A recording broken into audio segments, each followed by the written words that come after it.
नमस्कार मंडळी, चला तर बघूया मराठी रियासत या पुस्तकाचा पुढचा भाग. जनहिताची कामे. फिरोज तुघलकने प्रजेच्या हितासाठी पुष्कळ पैसा खर्च करून अनेक उपयुक्त कामं केली. त्यांची संख्या मुसलमानी इतिहासात खालील लिहिल्याप्रमाणे दिलेली आहे. 40 मशिदी, 50 धरणे, 30 पाठशाला, 100 धर्मशाळा, 200 शहरे, 5 प्रार्थना मंदिरे, 100 सार्वजनिक स्नानगृहे, 20 राजवाडे, 100 रोगचिकित्सागृहे, 10 मनोरे, 10 मोठाल्या विहिरी, 30 मोठे तलाव व 150 पूल.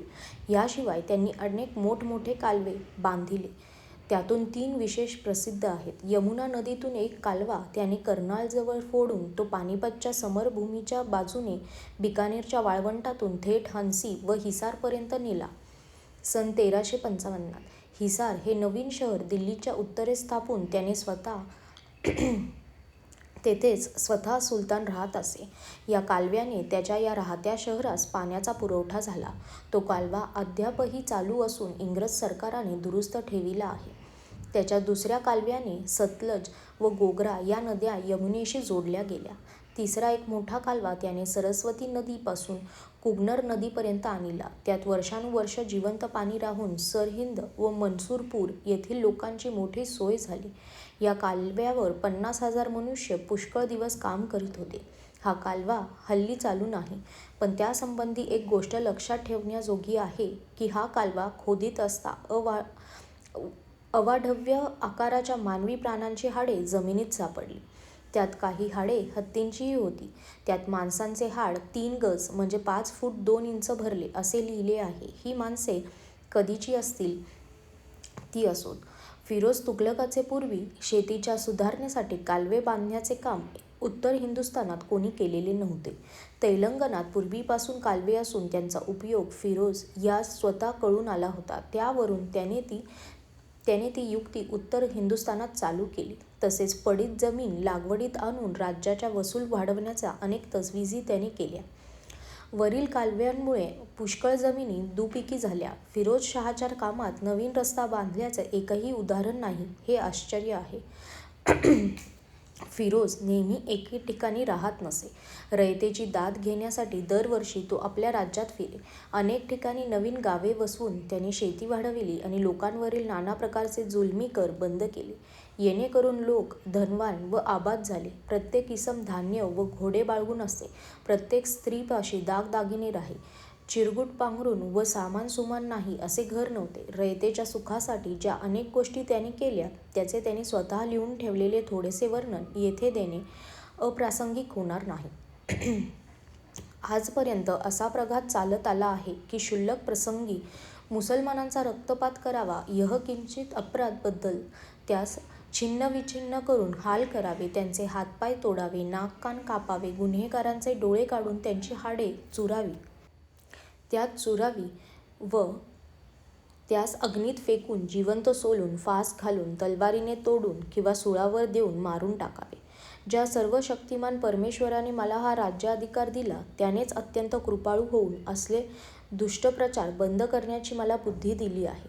तदनुसार वर्तन करण्याचा माझा निर्धार असून आणखी मी असे फर्मावितो की आजपर्यंत ज्या सत्ताधीशांनी दिल्लीचे अधिपती असता असली निष्ठुर कृत्य करविली त्यांच्यावरचा ईश्वराचा कोप शमविण्यासाठी सर्वांनी आपल्या दैनिक आराधनेत ईश्वराची प्रार्थना करावी.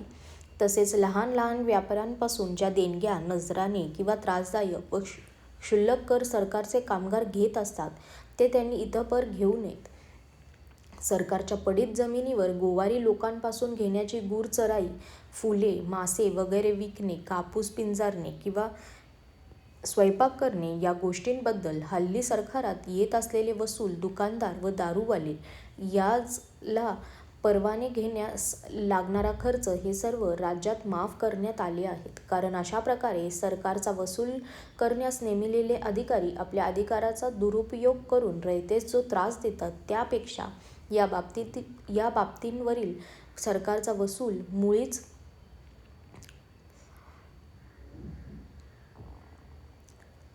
या गोष्टींबद्दल हल्ली सरकारात येत असलेला वसूल दुकानदार व दारूवाले यांसला परवाना घेण्यास लागणारा खर्च हे सर्व राज्यात माफ करण्यात आले आहेत. कारण अशा प्रकारे सरकारचा वसूल करण्यास नेमिलेले अधिकारी आपल्या अधिकाराचा दुरुपयोग करून रयतेस जो त्रास देतात त्यापेक्षा या बाबतींवरील सरकारचा वसूल मुळीच कमी झालेला फार चांगला.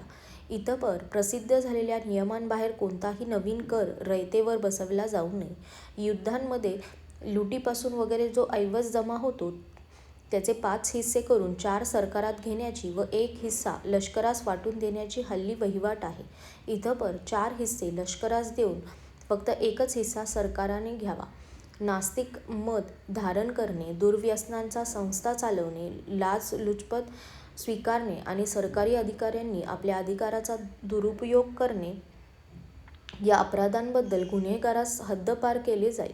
लोकांनी माझे अनुकरण करावे म्हणून मी उंच वस्त्रे व भारी किमतीचे दागिने अंगावर घालण्याचे सोडून दिले आहे. माझ्या पूर्वीच्या सत्ताधीशांनी धर्मशाळा वगैरे जी लोकोपयोगी कामे केली त्या सर्वांची डागडुगी करून तसली आणखी कामे करण्यात व चालू ठेवण्यात पैशाचा व्यय करणे मी आपले कर्तव्य समजतो.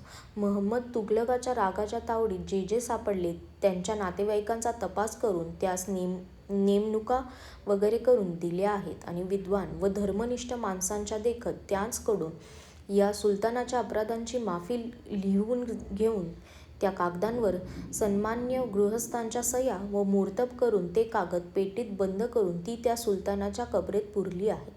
विद्वान व सन्मान गृहस्थाकडून मी नेहमी सुबोध ऐकत असतो आणि त्याप्रमाणे चालण्याचा प्रयत्न करतो. लष्करातील एखादा नोकर जखमा लागून किंवा वयाने नोकरी करण्यास नालायक झाल्यास त्याचा भरपूर पगार त्यास जन्मभर चालू ठेवण्याचा मी हुकूम दिला आहे.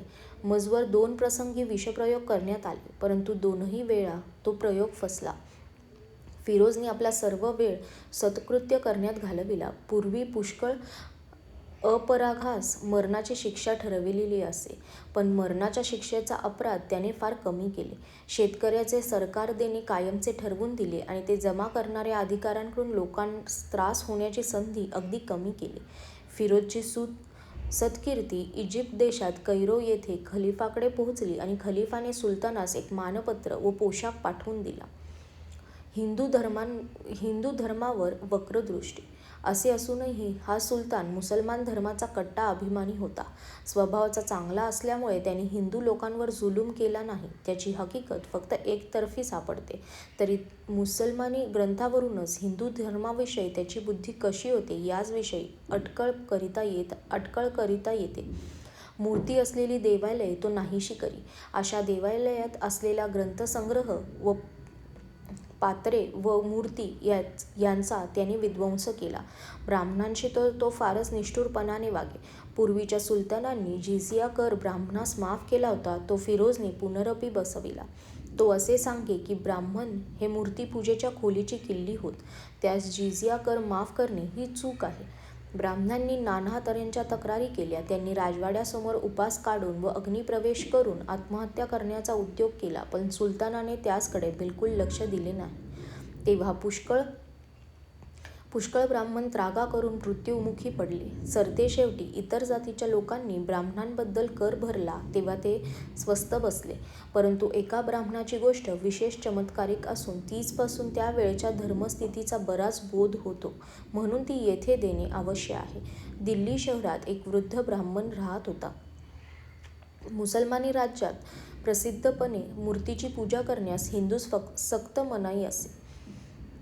सक्त मनाई होती. या हुकुमाविरुद्ध तो ब्राह्मण आपल्या घरी सर्व लोकांस बोलावून मूर्तीची पूजा मोठ्या थाटाने करी. या ब्राह्मणाचा देव पुष्कळास पावत असल्यामुळे त्याच्या घरी अनेक मुसलमान व नाना जातींचे हिंदू लोक दर्शनास येत. एका लाकडी फळीवर रंगीत चित्रे काढून त्यांची तो पूजा करी.